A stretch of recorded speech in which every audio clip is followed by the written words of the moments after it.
Sorry, yeah, I'm going to sit here because I wanted to leave. Same for me. Yes, okay.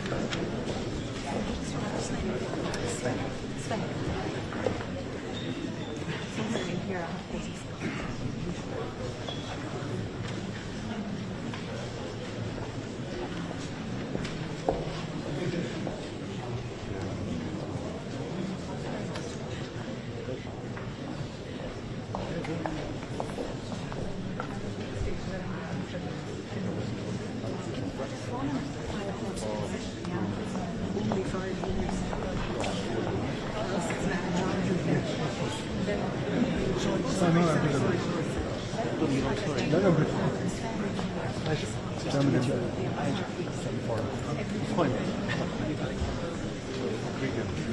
We can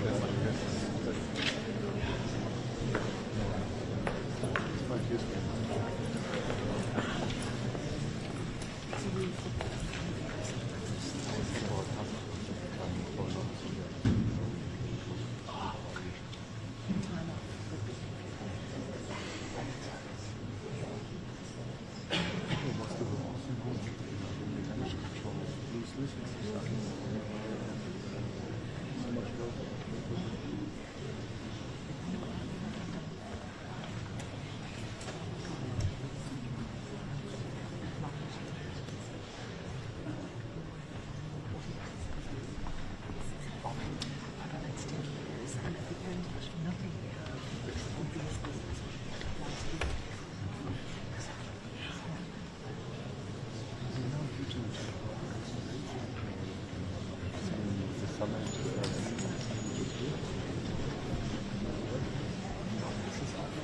For the intention as well, I have the situation after the business first, which is my basic.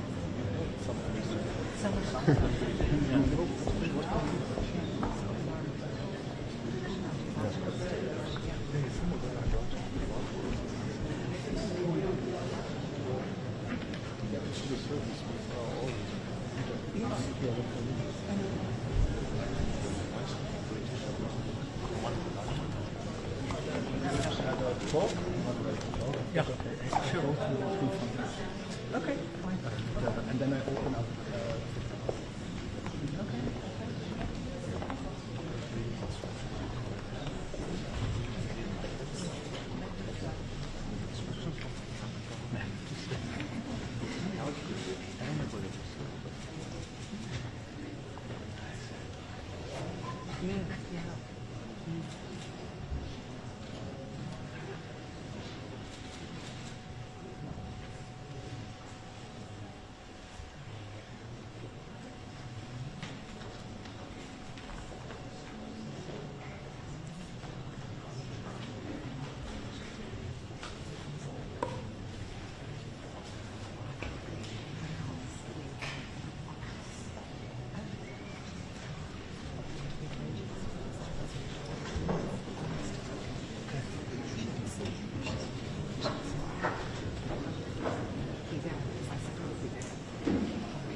President Lagarde, Your Excellencies, dear students, researchers, and staff, dear friends and guests of the Hattie School. It is a great honor to welcome you here at the Hattie School in our Spotlight event, which is part of the Pariser Platz Dialogue series aiming at furthering Franco-German cooperation in Europe. The event series was initiated by the late Hendrik Enderlein, our former president, who worked at the European Central Bank about 24 years ago. It was on this very stage that Hendrik Enderlein welcomed Mario Draghi, your predecessor, in 2018 to discuss the future of European monetary union and the single market with the German finance minister, a certain Olaf Scholz. Tomorrow we will commemorate the 4th year of Hendrik's passing, so allow me to open with these words in his memory, because I know that he would have been thrilled to welcome you here in person. Let me also start by thanking the Federal Foreign Office and the European Climate Foundation, and of course the colleagues from the Jacques Delors Center under the leadership of Johannes Lindner, another ECB central banker, who worked tirelessly with all other staff units involved to make today's event possible. This afternoon, we want to talk about the growing global fragmentation we are witnessing every morning when we open the newspapers. It is deeply concerning to wonder if the multilateral architecture the US helped to build for 8 decades might survive the coming years. Who can say with certainty whether the US government intends to tear it down, leave us the keys to it out of disinterest, or change course and step back on their disengagement?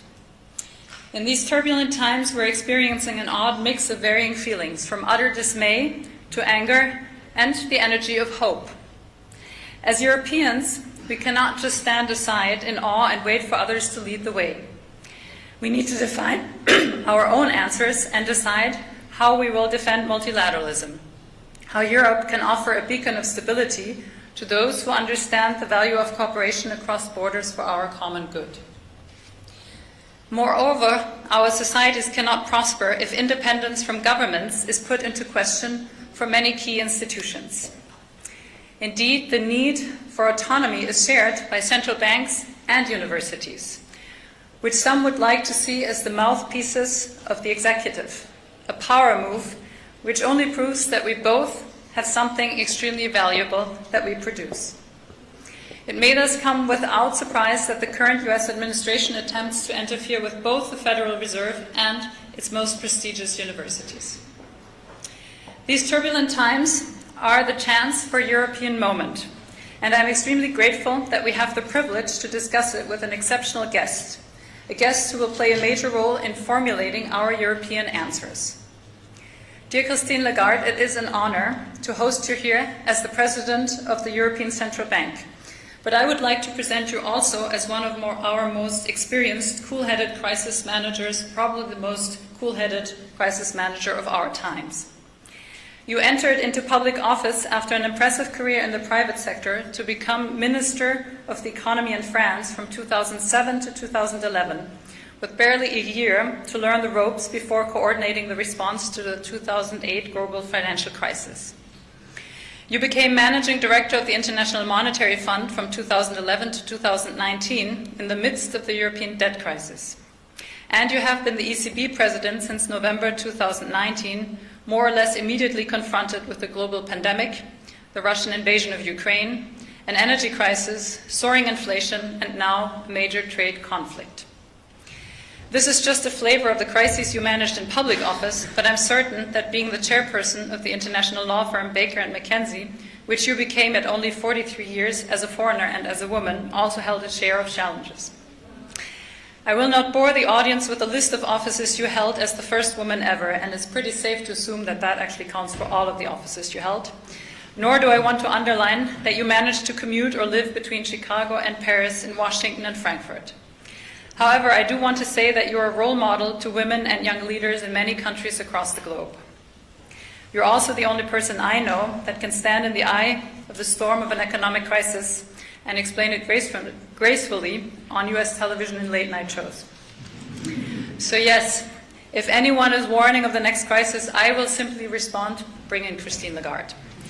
For my part, I'm happy to take a blindfold and be guided by you. So I feel somewhat calm, but I do believe this might be the most serious storm Europe has yet to face. But one of the most promising parts of our European project is our common currency, of which you and the governing board of the ECB are the guardians. Ms. Lagarde, you are without a doubt among the people most well informed about the intricacies of the European economy and the possibilities to address many of the challenges ahead. It is a great privilege to have you here with us today to hear directly from you. Ladies and gentlemen, please welcome the President of the European Central Bank, Christine Lagarde.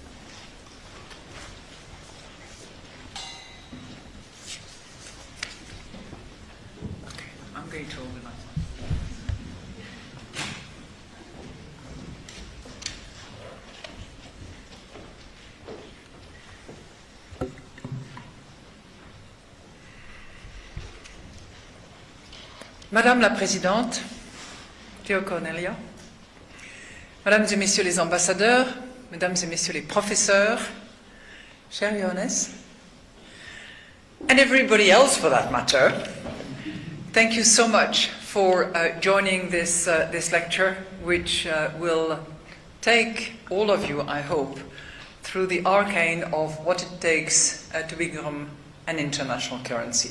So any other questions that you have unrelated to this particular topic, save them for later. And if you have no interest in currency matters, please be patient. But that was a topic which we thought might be of interest to many in the current circumstances, which, Madam President, you've described very concisely, but very deeply as well. So I'm going to take you through the story of reserve currencies, and I will look at that with in mind what could happen in the future and what the conditions could be of some possible change. Okay? So over the past 80 years, the global economy thrived on a foundation of openness and multilateralism, underpinned by US leadership. By championing a rules-based international system and anchoring the dollar as the world's reserve currency, the United States set the stage to flourish for trade to flourish and for finance to expand. The global order proved extremely beneficial for Europe, whose founding liberal principles aligned seamlessly with it. But today, as you hinted, this is fracturing. Multilateral cooperation is being replaced by zero-sum thinking and bilateral power plays. Openness is giving way to protectionism, and there is even uncertainty about the cornerstone of the system, the dominant role of the US dollar. All else equal, this fracturing can pose risks for Europe. Our economy is deeply integrated into the global trading system, with exports accounting for close to 1/5 of our value added, and it supports 30 million jobs in Europe. Any change in the international order that leads to lower world trade or fragmentation into economic blocs will be detrimental to our economy. Sad. Yes, but with the right policy responses, there could also be opportunities. The changing landscape could open the door for the euro to play a greater international role. So what is the situation today? Today, the euro is the second global currency, accounting for around 20% of foreign exchange reserves, compared with 58% in the case of the US dollar. 20% euro, 58% US dollar. Increasing the international role of the euro can have positive implications for the euro area. Let me mention 3 of them. First, it would allow EU governments and businesses to borrow at a lower cost, helping boost our internal demand at a time when external demand is becoming less certain. Second, it would insulate us from exchange rate fluctuations, as more trade would be denominated in euro, protecting Europe from more volatile capital flows. And third, it would protect Europe from sanctions or other coercive measures. So in short, it would allow Europe to better control its own destiny, giving us some of what Valéry Giscard d'Estaing, some 60 years ago, called the exorbitant privilege. He was referring to the dollar at the time. So how is this change likely to happen? History suggests that it is far from guaranteed. The euro will not gain influence by default. We will have to earn it. For the euro to increase its global status, history tells us that we need to build on 3 foundations, each of which critical to its success.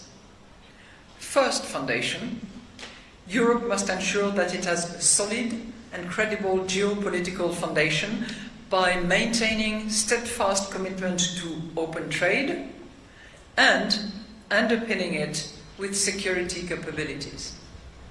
Second foundation, Europe must reinforce its economic foundation to make it a top destination for global capital, enabled by deeper and more liquid capital markets. Third foundation, we must bolster our legal foundation by defending the rule of law and by uniting politically so that we can resist external pressure. So before I explore each of those 3 foundations that I have described, I would like to take us back into a little bit of recent history and what that history can teach us. Shifts in the global currency landscape are not unprecedented in monetary history. There have been previous episodes where the world's leading currency issuer has actually taken steps that have called that leadership, its own leadership, into questions, yet without ultimately jeopardizing it. Let me give you 3 circumstances. The US dollar took over from the pound sterling as the world's leading reserve currency in the mid-20s, with its share in foreign exchange reserves rising to 64% in 1931. But this leading position, which it had acquired, did not stop the United States from taking measures to unilaterally change the international monetary order. And I'm not here talking about 1944 and the Bretton Woods institution. I'm talking about 1933, when President Roosevelt suspended gold convertibility to fight the deflationary forces of the Great Depression. He dismissed European demands for fixed exchange rates with the argument that, and I quote him, "the sound internal economic system of a nation is a greater factor in its well-being than the price of its currency." Move forward, 1970s, early 70s, President Nixon ended the Bretton Woods system by unilaterally suspending dollar convertibility to gold and imposing a 10% import tariff. Faced with growing imbalances between US current account deficits and the surpluses of Western Europe and Japan, Treasury Secretary John Connolly, remember, famous for saying, "the dollar is our currency, but it's your problem," declared also, and I quote him, "no longer can considerations of friendship or need or capacity justify the United States carrying so heavy a share of the common burdens." On both occasions, 1933, 1970s, there was a decline in the standing of the US dollar as a foreign reserve currency. In the 30s, it fell from, remember, 64 in 31 to around 20% of global foreign exchange reserves in a matter of a few years. In the 70s, it fell from about 70% to 50% 2 decades later. But on neither of those 2 occasions, there was a robust alternative currency that could take over on short notice. In the 30s, the pound sterling was already declining, while in the 70s, the Deutschmark and the yen were backed by markets that were too small. So what did investors do? They had no alternative currency. They flocked to gold. The share of gold in foreign reserves increased by about 20 percentage points in the 30s to 70%, and almost double to 60% in the 70s. So they all flocked to gold. Today I think there is a key difference compared with previous eras. With the euro as the world's second largest currency, there is another international currency alongside the dollar. Well, yes, but some of you have looked at the price of gold and have seen movements. So we have not yet convinced investors. Work to do. Over the recent years, the dollar's share in global foreign exchange reserves has indeed fallen, with its current level of 58% being the lowest since 1994. In parallel, central banks have been accumulating gold at a record pace, almost matching the levels seen during the Bretton Woods era. The share of gold in global foreign reserves has reached around 20%, which is almost on a par with the euro, a little over. So let's now go back to those 3 foundations that I have mentioned earlier. 3 foundations indispensable for a currency to reach that global status of international reserve currency. And in each of the three cases, geopolitical, economic, legal, we will see that Europe has many of the key ingredients for success, but they need to be brought together in order to reinforce the foundations. So action is in order. Let me start with the first one, the geopolitical foundation. The starting point is indeed a credible geopolitical foundation which rests on both a country's role in global trade, but also on the strength of its military alliances. A currency's exposure to trade is especially important as it provides the initial pathway to wider international use. In the mid-20s, for instance, the dollar overtook the pound sterling as the leading form of trade credit before it became the leading reserve currency. Once a currency captures a larger share of trade invoicing, its role in international banking and finance, and ultimately as a reserve asset, becomes self-reinforcing. Higher demand for the currency enhances its role as a store of value and further encourages investors to hold it. So as a major actor in global trade, Europe already has a key ingredient of a strong geopolitical foundation, creating the potential for a virtuous circle of Euro internationalization to unfold. Why is that? Well, you know it all. The EU has the largest network of trade agreements in the world. Europe is the #1 trading partner for 72 countries, out of about 199, which together, those 72 countries with which we are the first trading partners, represent almost 40% of global GDP. And this status is reflected in the share of the euro as an invoicing currency, which stands at around 40%, more than double its share as a reserve currency. So 20% of the reserves, 40% of the invoicing. Europe can press home this advantage by continuing to forge new trade agreements, and we should make clear that we support a win-win approach to trade, ensuring that we are the most attractive partner to make deals with. We can do deals too. Sorry. The ECB can also help make the euro more attractive for euro-denominated trade. We are working currently, and the work will be completed shortly, on a potential digital euro, and we are pursuing initiatives to enhance cross-border payments in euro, which could potentially facilitate international cross-border transactions in the future. And we know that we have to move fast.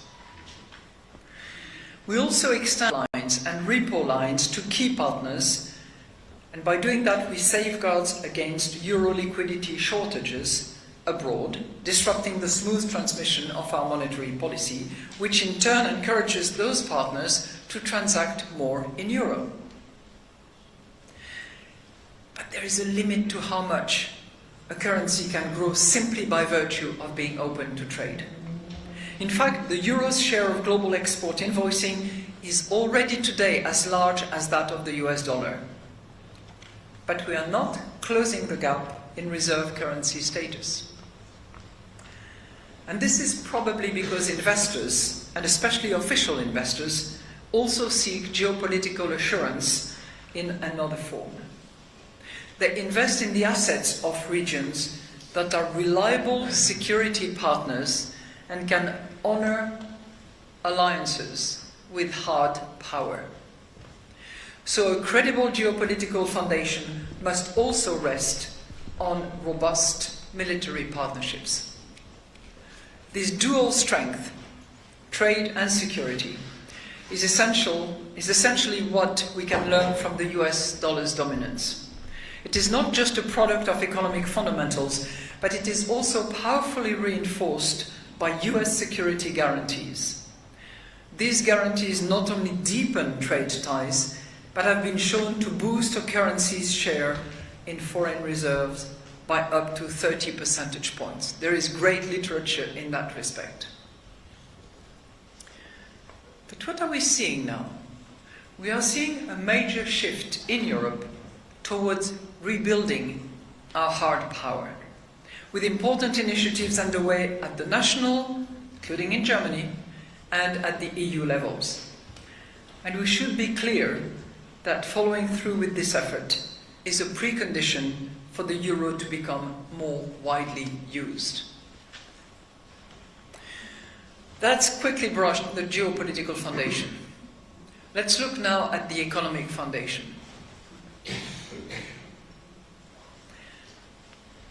To satisfy the demand for an international currency, investors need appropriate assets to invest in. And this is why a strong economic foundation, one that provides opportunities for growth and opportunities to invest in growth, is equally essential.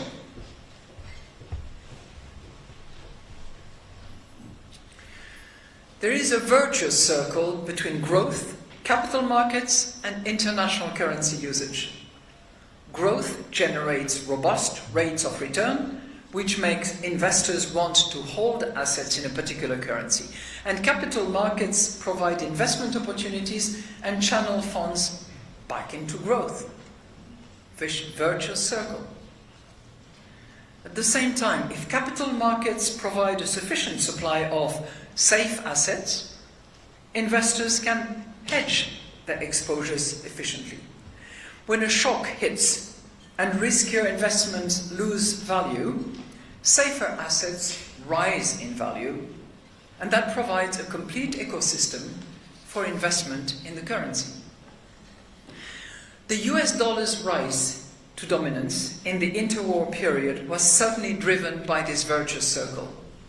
The development of US capital markets boosted growth, with each 1 percentage point increase in market cap yielding 0.5 percentage point more growth, while simultaneously establishing the foundation for dollar dominance. The depth and liquidity of the US Treasury market in turn provided an efficient hedge for investors so far. Europe, I contend, has all the elements it needs to produce a similar cycle. But so far, we have not been able to put all the pieces together. Despite our large single market, we have fallen behind the United States in terms of growth performance and market returns. Since 2000, US labor productivity per hour has grown twice as much as that in the euro area, mainly driven by the tech sector, and US markets have delivered returns that are around 5 times as high as those in European markets. Despite our large savings, we have made little progress in integrating our capital markets to channel more of our funds into growth. Think of it. 60% of household equity investment, and there is not that much of it, because a lot of it is into savings and term deposit. But 60% of household equity investment goes into home country markets, even though there might be greater opportunities somewhere else in Europe. And despite our strong aggregate fiscal position, our debt to GDP, I'll remind you, is only 89%, well, I shouldn't say OG, is 89% to GDP, but it compares with 124% for the United States. So we provide, despite these circumstances, relatively few safe assets. Currently, the supply of sovereign bonds with AA or higher credit ratings amounts to just 37% of GDP in the EU, compared with 89% of GDP in the United States. So the conclusion for Europe is clear. If we truly want to see the global status of the euro grow, we must first reform our domestic economy. That means moving towards, with the priorities identified in recent reports. Completing the single market, enabling startups, reducing regulation, and building the saving and investment union, which includes the capital market. And it also means avoiding a piecemeal approach where we make progress where it is easy, but we hesitate where it is hard. Or else we will never kickstart the positive virtuous circle that I described earlier.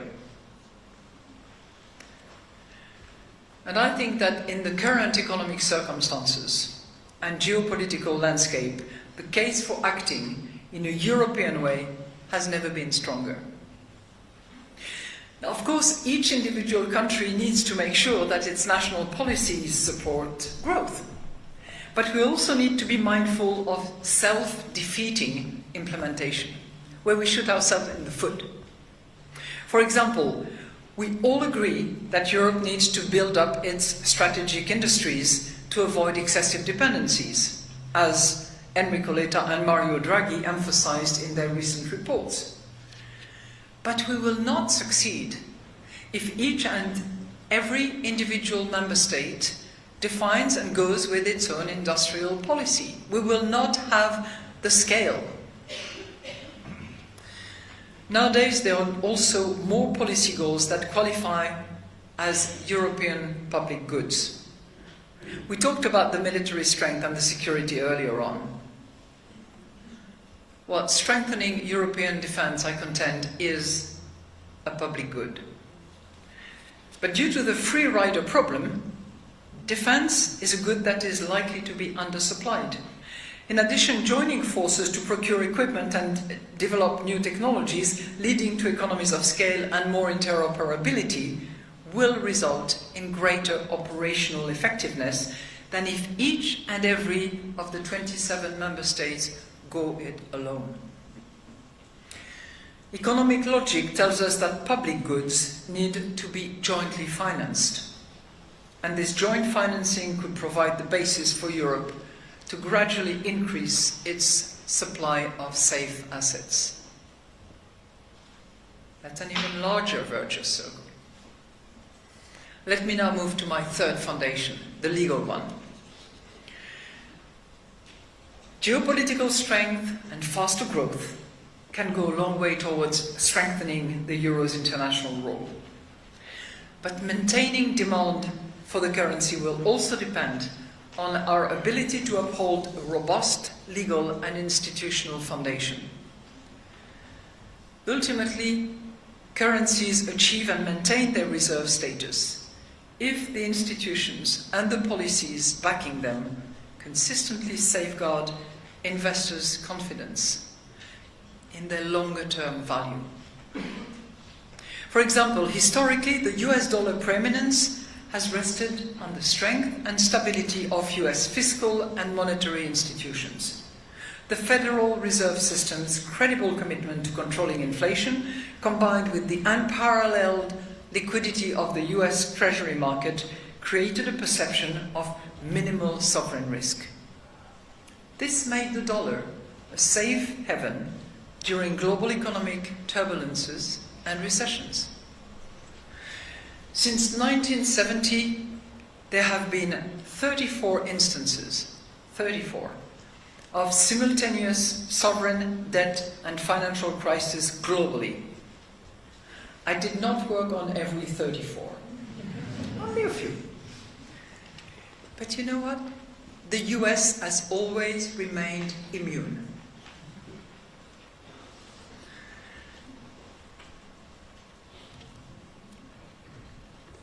But when doubt emerges about the stability of the legal and institutional framework, the impact on currency use is undeniable and fast.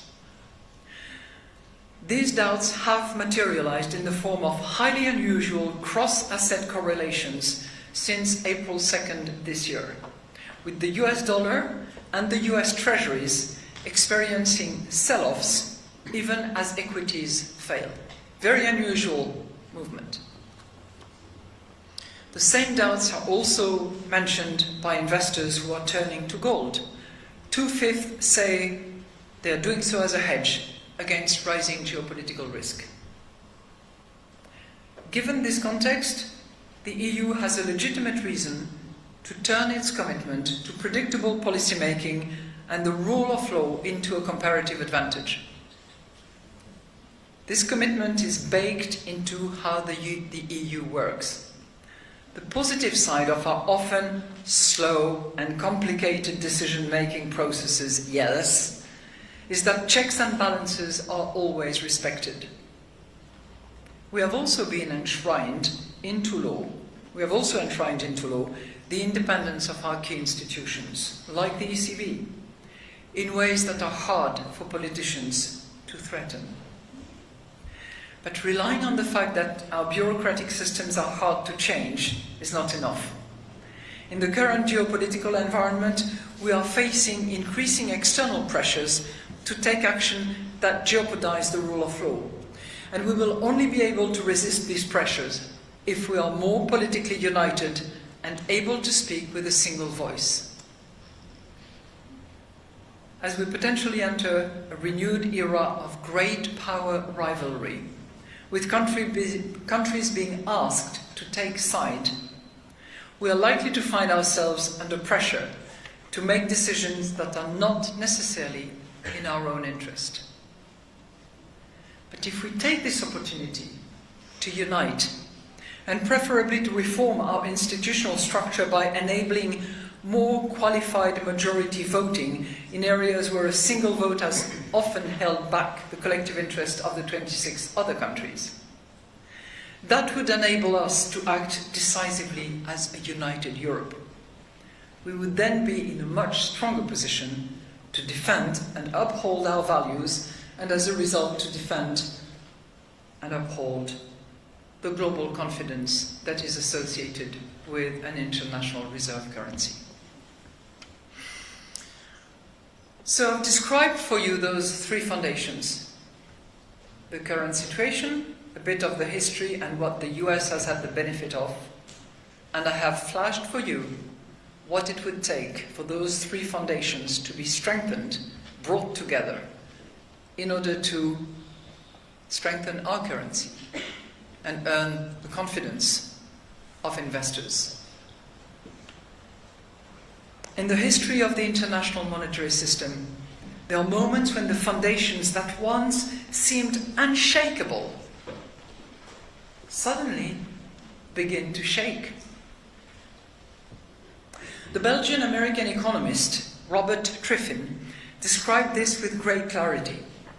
He observed that nations' confidence in the international monetary system depends on the reliability of the reserve currency, which, to use his own words, is highly dependent on individual countries' decisions. But moments of change can also be moments of opportunity. The ongoing changes create the opening for a global euro moment. And this is a prime opportunity for Europe to take greater control of its own destiny. But let's not fool ourselves. It is not a privilege that will be bestowed upon us because of who we are, what we stand for, and the values we uphold. It will have to be earned together. Thank you.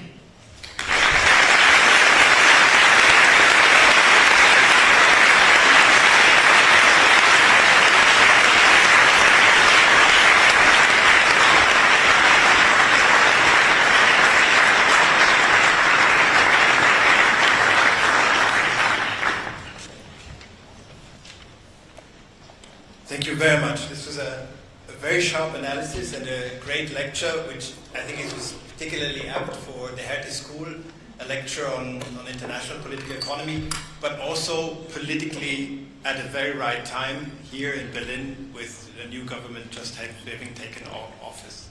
You've described what I took from you, two important points. One is we may have the opportunity to take some of the exorbitant privilege that the dollar has at the moment but this will not come naturally or automatically, but we have to, as you say, earn it, advancing on three foundations. And if you allow me, I would like to drill down briefly in our talk, and then I open up to the audience on these three foundations. And I would start with the one that is maybe closest to what the European Union has tried the most over the last 50 years, and that's really the economic foundation. This has been an economic project, first and foremost. And I would like to zoom in to what you nicely described as this triangle: growth, capital market integration, and the role of the euro. And you mentioned the Saving and Investment Union, as you said, the new name that combines banking union and capital markets union. And the idea is really that to deepen capital markets and to mobilize private capital, and you yourself have been very vocal on this, also pointing out that we are seeing a capital flight, if one can call it that way, of 300 billion a year going to the US and not invested here. Now, the political progress on that project has not been breathtaking, to put it a bit mildly. So I would be interested in your view, and maybe I'm too critical here, but in your view on what would be your priorities, both in terms of impact, taking into account the international role of Europe, but also in terms of political feasibility. Thank you very much, Johannes. I think we need a dose of humility when we face this Capital Market Union project. It has been around for about 12 years. And one of my good friends, Jean-Claude Juncker, was one of the first to talk about it and to argue in favor of it. So why is it that it hasn't worked? I think we should start with that. That's what I mean by the sort of an exercise of humility. Why is it not worked? And I see a few reasons. One is, it's not a very sexy project. You know, when you talk to a big room of voters, which is what politicians have to do, and you start talking about capital market union, you know, the moment you utter those words, you've lost about 2/3 of the audience. Number one. So I think we need to, you know, if my assessment is correct, we need to find a way, we need to find the narrative which speaks to the voters. Because that project has to be carried not by the technocrats, not by the central bankers, not by the market authorities themselves, and I'll come to that. But it has to be carried with political drive and with a momentum that actually accelerates the process, because we need to move fast.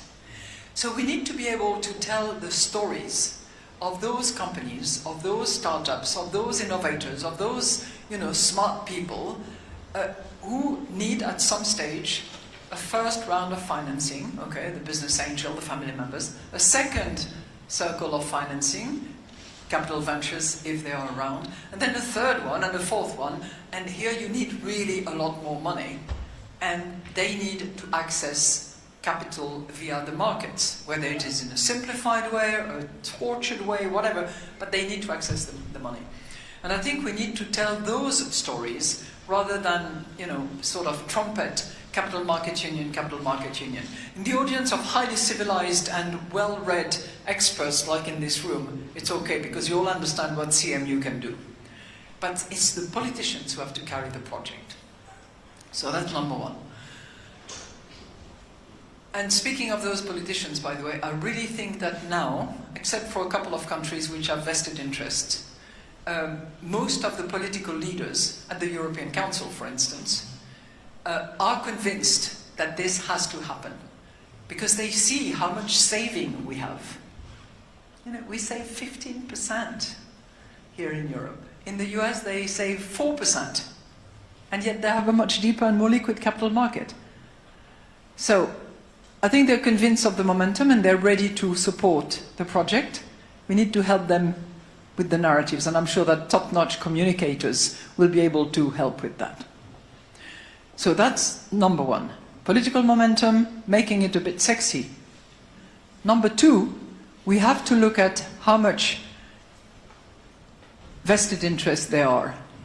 and how they can be addressed. Because, you know, if you tell all the market supervisors of Europe, sorry, your job is gone, it's going to be in one location, which will have authority over the entire European Union, they are not going to be happy supporting that project. So we need, those who will, you know, the Commission, the Council, Parliament ultimately, need to identify a structure and a framework where these people who have expertise actually can continue working, can be efficient, but will have a harmonized set of rules and a harmonized interpretation of the rules. Because what we have at the moment is a set of rules, yes, but interpreted in 27 different ways. So if you are a big fund investor or asset manager, you need to comply with 27 different sets of rules. That is